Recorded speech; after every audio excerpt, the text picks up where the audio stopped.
Puis on lit le tien et on demande l'avis d'Eric à chaque fois ou pas? À chaque fois ou oui, enfin? Vous... En fait, Les artistes peuvent-ils revenir en salle? Eric fera son commentaire après, quoi. D'accord. Vous êtes remarquablement inspiré. Puis-je avoir votre attention une seconde? J'invite chaque table à sélectionner 2, maximum 3 phrases et à aller les coller sur l'haïku qui vous appartient. Allez-y et puis on fera la lecture finale. C'est bon?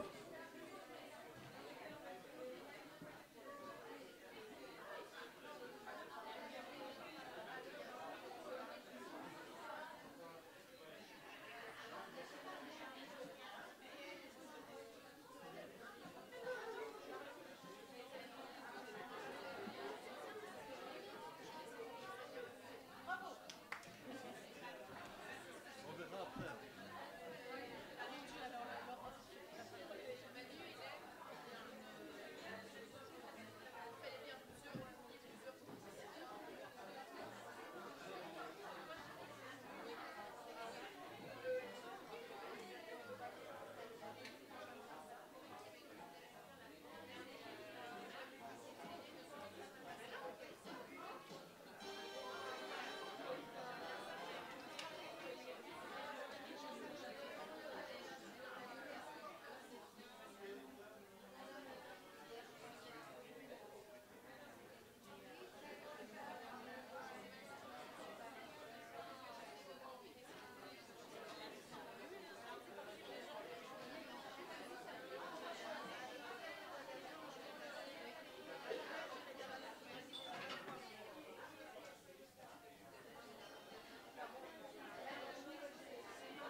Alors, je demande l'équipe des mauves. Qui est dans l'équipe des mauves? Table mauve. La table mauve est appelée à remettre ses post-it les deux meilleurs. Et un troisième est accepté. Alors, la table bleu foncé. La table bleu foncé est appelée à mettre ses post-it sur le... Elle est prête. Elle est prête. Eh bien, je pense que pour le reste, tout le monde a bien travaillé. Il ne manque que 2 haïkus.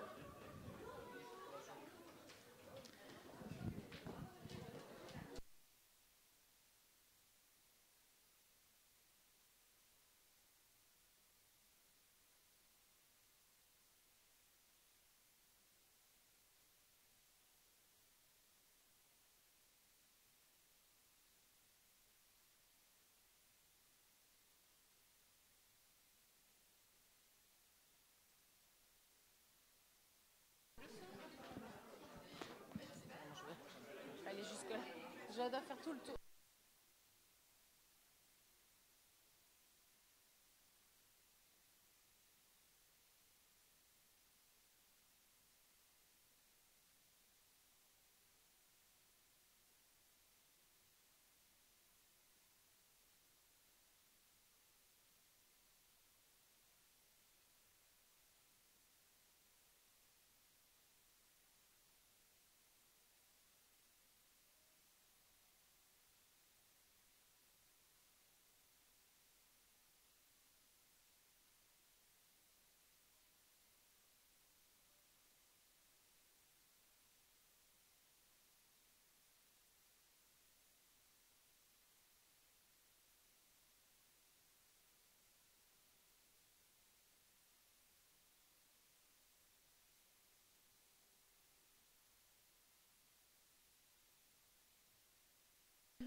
Allô. Voilà. Est-ce que vous êtes prêts? Êtes-vous prêts? Êtes-vous avec moi? Ah, je suis là. Il y a de la musique. Ah, pardon. Petit accord de harpe. Alors, est-ce que vous souvenez-vous du principe de l'applaudimètre? On va la jouer à l'applaudimètre. Donc, premier haïku. Première équipe, l'équipe mixte rose et bleu. L'haïku était inspiré par une magnifique photo de ce beffroi. Je ne sais pas si, comme moi, vous le découvrez après tant d'années, mais c'est un vrai bonheur de le revoir. Alors, merci Emmanuel de nous avoir fait vibrer là, sur cette redécouverte. Le beffroi, phare d'ombre de jour. Et vous proposez éclaire le voyageur, teinte le soleil de midi, illumine la tristesse des jours sombres.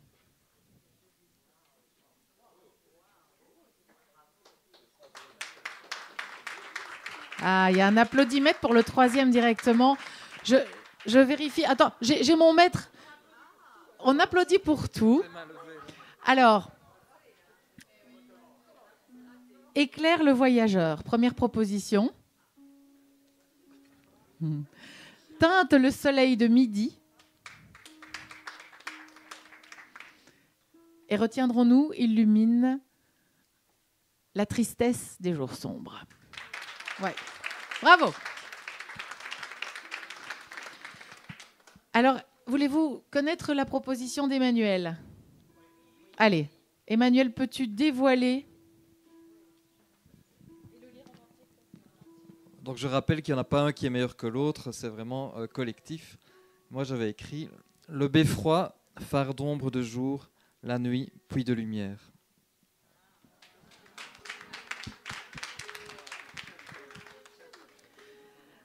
Deuxième haïku, c'est la vieille tour, la tour valenciennoise. Vous vous souvenez, on ne l'avait pas vue depuis longtemps aussi, celle-là. Hein.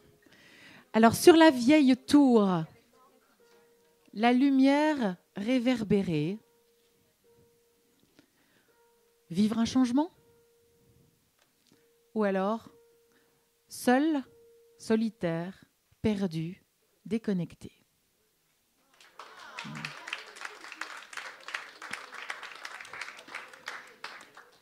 Je pense qu'on part sur la deuxième proposition à l'unanimité.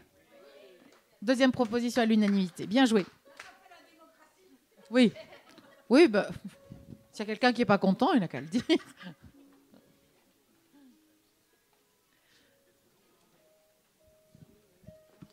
Voilà, en fait, en face de la tour, il y a un grand building avec des baies vitrées qui réverbèrent la lumière sur la tour. Et donc, j'avais écrit sur la vieille tour, la lumière réverbérée de la ville nouvelle. Voilà.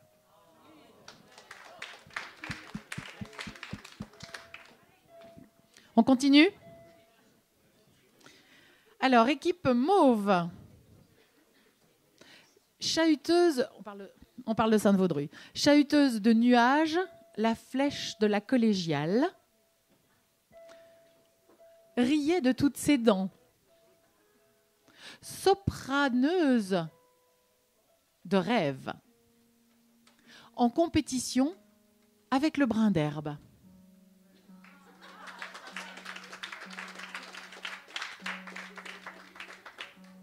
C'est sopraneuse. Je les relis. Riait de toutes ses dents. Oui. Sopraneuse de rêve. Qualité. En compétition avec le brin d'herbe. Ok. À toi, Emmanuel.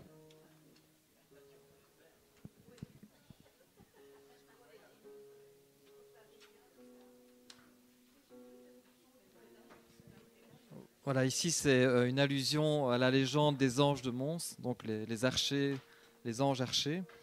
Donc je fais le rapprochement entre la pointe de la collégiale qui ressemble à un arc à flèche, à une flèche, et qui est pointée vers les nuages. Donc ça fait chahuteuse de nuages, la flèche de la collégiale, où sont les archers? Voilà.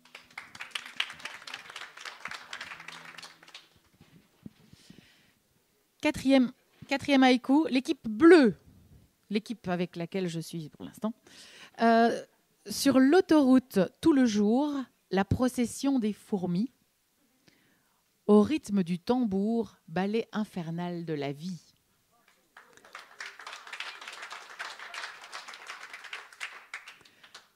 Ou alors, va-et-vient d'éclats de rire. Pardon, je recommence. Va-et-vient d'éclats de vie.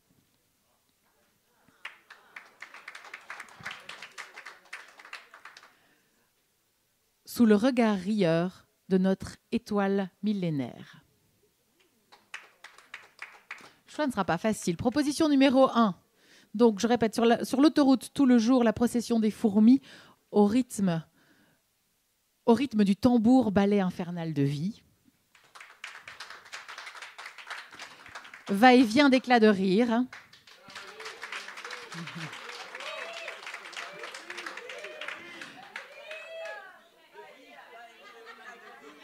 De vie. Oh, bah dites-le alors.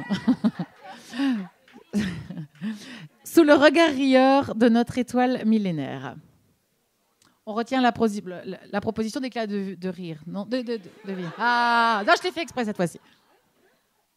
Merci. Attention Emmanuel, c'est à toi, c'est à toi.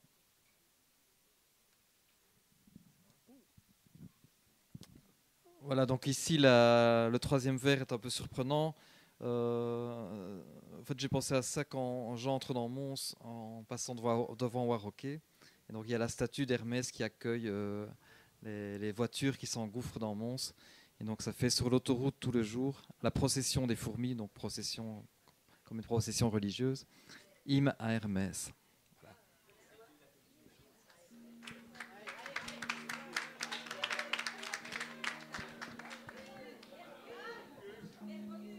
Oui, Hermès et Mercure. Dit Mercure. Hermès dit Mercure.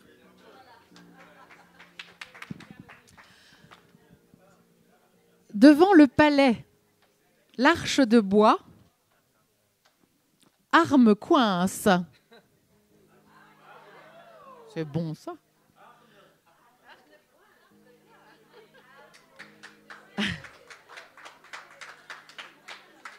Les pommes, vous me reprenez si c'est pas juste, hein, les pommes sur le toboggan roulent. Tranche le ciel.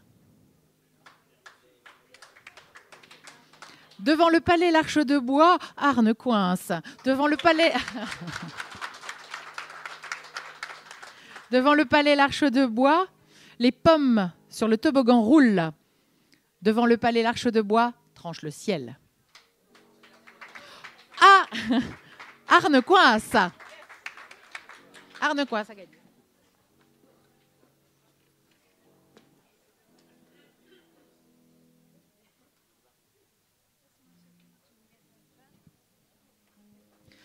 Autant vous dire que tout ce projet va faire, enfin tout le travail qu'on fait là ce soir ensemble fera partie du making-of du livre qui sera publié pour le 10e anniversaire. Donc on garde trace de tout ce qui a été dit, écrit et tout ce qu'on a partagé ensemble aujourd'hui. Alors ton mot? Voilà, donc en matière de land art, il y en a certains qui sont bons et d'autres un peu moins bons. Et les bons, on les a ici dans la salle. Donc ça donne devant le palais l'Arche de Bois, un souvenir déjà.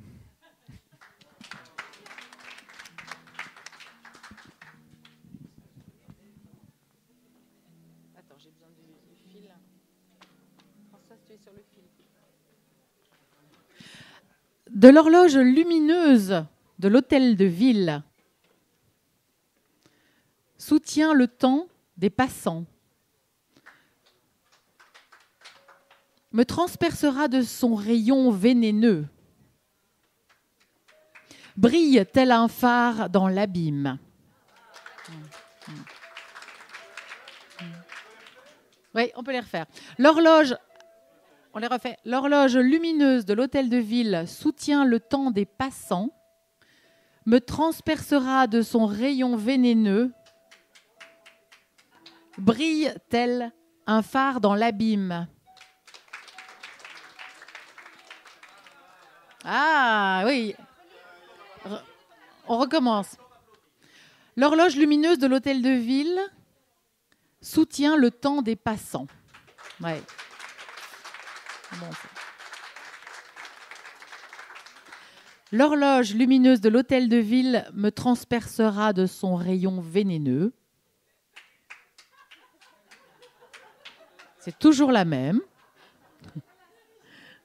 L'horloge lumineuse de l'hôtel de ville brille tel un phare dans l'abîme. Ah, rebondissement. Rebondissement. On garde le temps des passants. Emmanuel, à toi. On garde tout, hein, de toute façon, tout restera.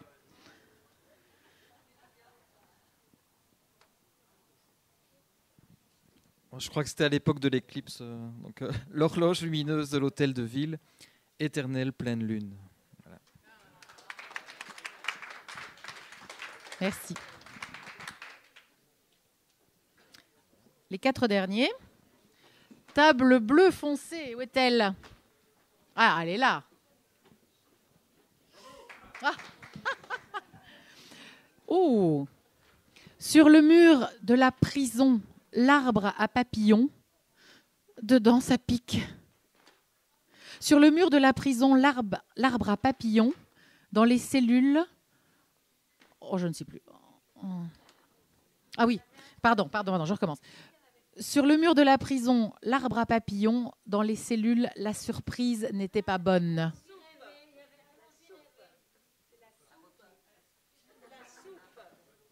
Ah, la soupe. Je vais recommencer. Pouf, pouf, on recommence. C'est pas ça. Ah. Il y a voilà. Attention. On remet les compteurs à 0. J'y vais. Vous êtes avec moi? J'ai besoin de soutien quand même. C'est pas facile. Hein, oui. Merci. Oui, pas simple. Oui, toujours. Sur le mur de la prison, l'arbre à papillons. Dedans, ça pique. C'est bon. Sur les murs de la prison, l'arbre à papillons, dans les cellules, la soupe n'était pas bonne.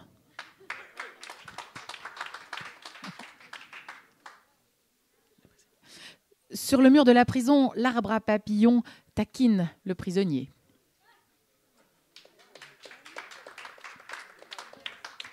Alors, je pense qu'il n'y a pas tout à fait unanimité. On refait la première, bien sûr, monsieur, il n'y a pas de souci. Oui, mais avec plaisir. Sur le mur de la prison, l'arbre à papillons, dedans, ça pique. Ah! Sur le mur de la prison, l'arbre à papillons, dans les cellules, la soupe n'était pas bonne. Ah, on a un fan. Bon, la première l'emporte, mais la deuxième est tout aussi élégante.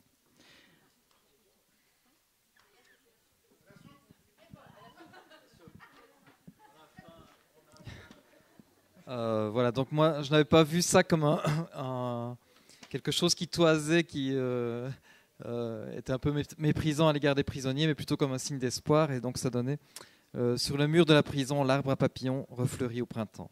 Voilà.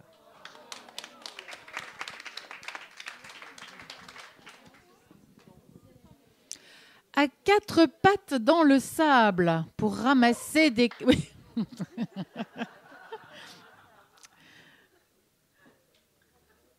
Oh, flûte, je ne sais pas lire. Hein. Qui est l'équipe rouge? J'ai besoin de votre soutien. Il faut m'aider à déchiffrer. À quatre pattes dans le sable pour ramasser des crins, caresse du diable à coups de rein. Bravo!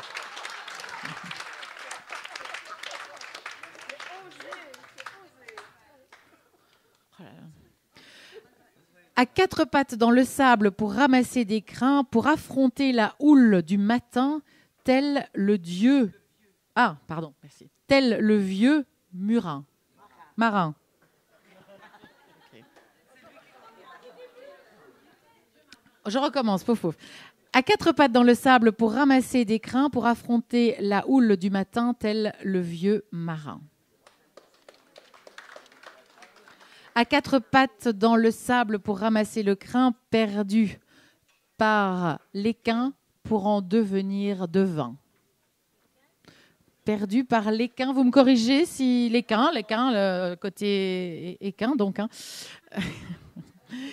À quatre pattes dans le sable pour ramasser des crins, perdu par l'équin pour en devenir devin. Ben oui, perdu par le cheval. Elle est bien aussi. En fait, il faut l'avoir portée. En fait, c'est tout. C'est bien lu, c'est mieux. Bien lu, c'est mieux. À quatre pattes dans le sable pour ramasser des crins, perdu par l'équin pour en devenir devin. Tout de suite, c'est mieux. Allez, je refais l'autre. À quatre pattes dans le sable pour ramasser des crins, pour affronter la houle du matin, tel le vieux marin. À quatre pattes dans le sable pour ramasser des crins, caresse du diable à coups de rein. Ah! Ben, il fallait le dire tout de suite. Hein. Emmanuel. Vous le saviez déjà. Mais non, c'est les crins du doudou. Hein. Bon, à quatre pattes dans le sable pour ramasser des crins, un an de bonheur. Voilà. Heureusement que vous êtes là. Hein. Bon, alors, équipe... attention, une équipe fuchsia. Équipe rose fuchsia. Ouh, je sens... Je vais bien lire avant. Hein. Je caresse les fesses du singe de fer. À chaque fois que je le vois, j'ai une obligation. Non, obligation. Que les auteurs me corrigent si je me trompe. Je caresse les fesses du singe de fer. Il me dit pourquoi faire les choses à l'envers.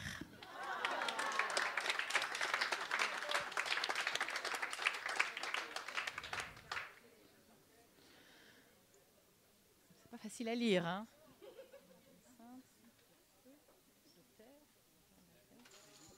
Oula, accrochez-vous. Je caresse les fesses du singe de fer, non d'une sainte, de feu, de terre à perdre la tête, trop caressé. Très inspirant, le singe. Alors, je caresse les fesses du singe. À chaque fois que je le vois, j'ai une obligation.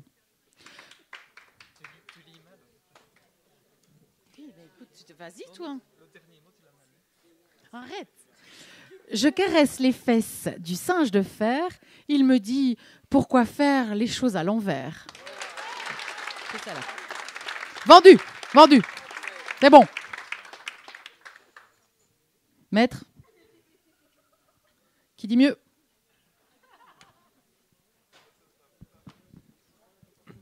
Oui, c'est le singe porte-bonheur. Normalement, c'est la tête, mais bon, j'étais plus inspiré par les fesses. Alors, je caresse les fesses du singe de fer. Quelle main porte bonheur? Je ne sais jamais quelle main, en fait. C'est la droite ou la gauche.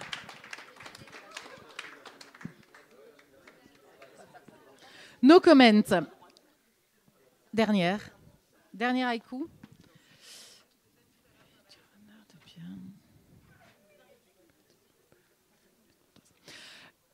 Ah oui, le renard de pierre. Le cri muet du renard de pierre. Le cri muet du renard de pierre ne perturbe pas les poulettes montoises.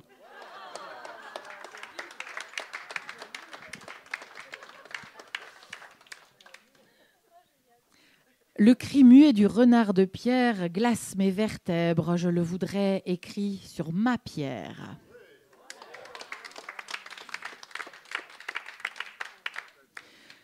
Le cri muet du renard de pierre répond au silence des fourrures brillantes dans le cou des ténèbres. Ah, mais je ne sais pas. Des quoi? Des mémères. Je recommence. Merci, hein, vraiment. Hein.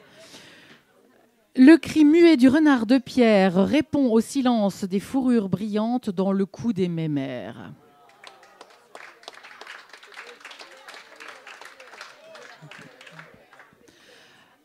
Est-ce qu'on aime les poulettes? Je relis les poulettes? Allez, je relis les poulettes. Le cri muet du renard de pierre ne perturbe pas les poulettes montoises. Le cri muet du renard de pierre glace mes vertèbres, je le voudrais écrit sur ma pierre. C'est bien écrit, me dit-on ici à gauche. Le cri muet du renard de pierre répond au silence des fourrures brillantes dans le cou des mémères. Le premier. Il faut que je refasse le 1. Oui. Moi, j'ai un peu senti le 1 et le 2. Oui, Eric, on a un joker. Eric Ledune. Je recommence et j'essaie de lire correctement. Le cri muet du renard de pierre ne perturbe pas les poulettes montoises.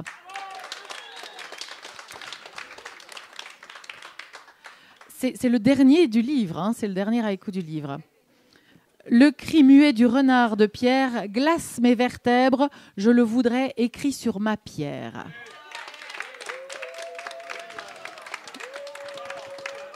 Oh, oh, oh, oh. Puis-je proposer à Eric de trancher sur ce cas litigieux? Eric, le numéro 2. Voilà. Sachant qu'il n'y a pas de gagnant et que tout le monde est retenu. Numéro 2. Emmanuel, à toi.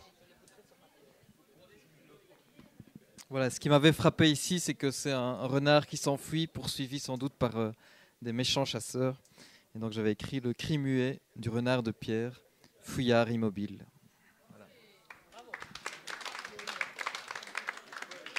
Voilà, merci pour votre participation à tous.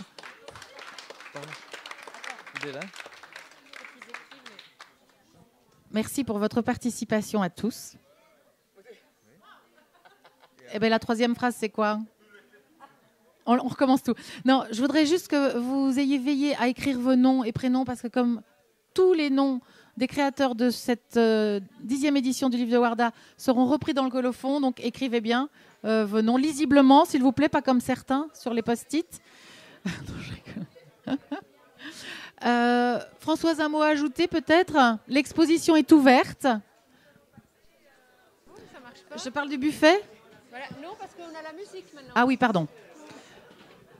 Attends, je vais...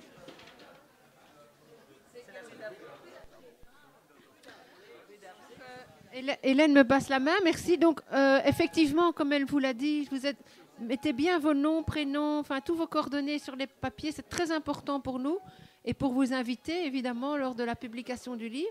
Alors maintenant, nous avons, pour clôturer cette soirée, avant la partie plus festive peut-être, nous allons écouter un morceau de musique de mon amie Vinciane, Madame de Groot, qui est une grande harpiste et qui va nous jouer quelques morceaux de son choix du XVIIIe siècle, de l'époque contemporaine de Beethoven et de Handel. Il y aura un morceau de Handel.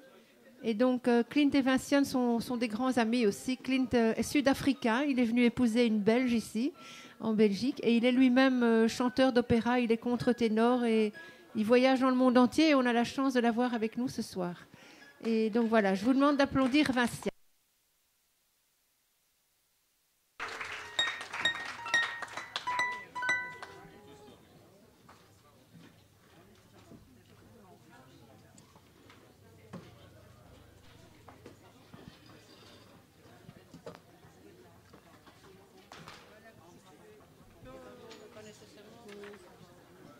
Voilà, donc place à la musique pour clôturer en beauté cette soirée.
Voilà, un grand merci à Vinciane. Vous voyez, c'est merveilleux. Vinciane est la maman de 3 garçons.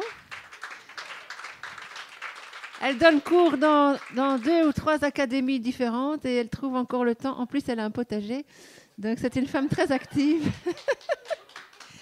Et nous avons eu le plaisir de partager la même maison pendant 8 mois puisqu'ils ont habité chez moi. Et c'était un bonheur d'entendre du Bach le matin puisque Clint jouait. Dès qu'il se levait, il allait au piano. Et quand je prenais mon petit déjeuner avant d'aller travailler, j'avais des airs de Bach. Et voilà, ça a été merveilleux. Et je les remercie vraiment de leur amitié.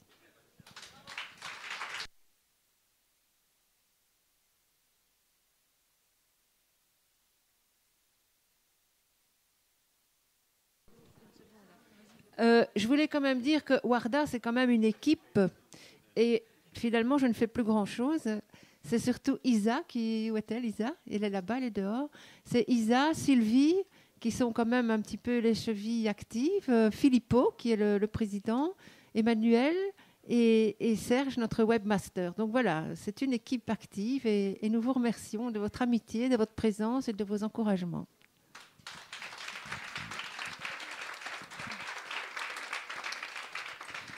Je vais juste vous dire un tout petit mot avant que vous puissiez vous substanter d'une poésie plus alimentaire, au fait, toujours par Warda.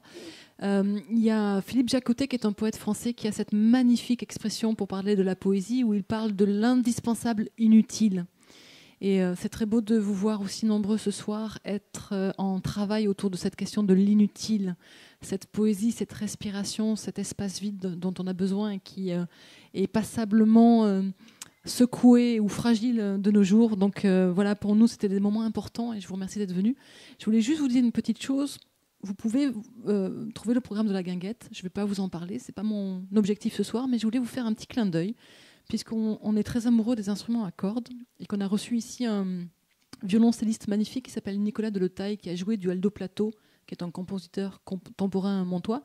Alors Nicolas revient jouer le 26, mais en septembre, nous accueillons une artiste exceptionnelle qui s'appelle Séverine Ballon, qui est une violoncelliste française magnifique, que je suis allée chercher en France pour la convaincre de venir à Mons, dans un budget qui n'était pas celui auquel elle est habituée, parce qu'elle est habituée aux grandes scènes internationales aujourd'hui. C'est une artiste magnifique aussi dans sa manière de jouer, qui transmet vraiment une très très belle émotion.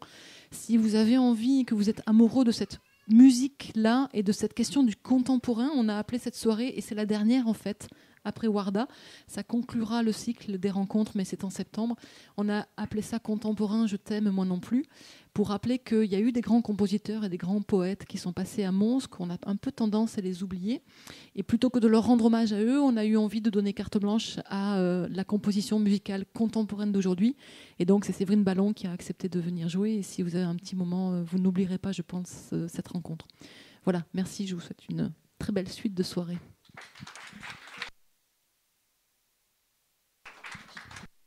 Je dois dire quelque chose, quoi. Viens, Sylvie, viens. Donc voilà, mais le cocktail... Oui, alors, je vous explique. L'exposition, elle est dans le petit pavillon là-bas, et c'est là que le petit encas sera servi. Vous avez un jeton pour une boisson gratuite, voilà. Et quoi encore? Et quoi? Voilà. Et vous pouvez regarder les livres, vous pouvez même les acheter.